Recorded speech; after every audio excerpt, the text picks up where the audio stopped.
बेटा अल्फाज मुत्तज़ाद की आप हेडिंग डालेंगे। यहाँ हेडिंग डाली, इसके बाद आपने अपनी कॉपी में ये काम करना है। ये 2 पेजों में काम आएगा आपका, ठीक है। एक पेज पर या एक सफ़े पर कोई भी नहीं करेगा, आपने बहुत खुशखत काम करना है 2 पेजों में, ठीक है।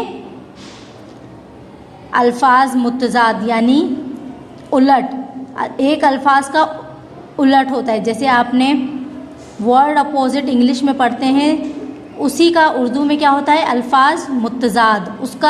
उसकी अल्फाज की यानी ज़िद लिखनी है, उलट लिखना है, इसे हम अल्फाज मुत्तज़ाद भी कहते हैं। आज़ाद का क्या हो जाएगा, कैद या गुलाम। आस पास, आगाज़ अंजाम, अदना आला, बहार ख़िज़ा, भारी हल्का, बेहतर बदतर, बेरहम रहम दिल, तल्ख शीरीं, जंग अमन, जमा तफरीक, हाजिर गैर हाजिर, हलाल हराम।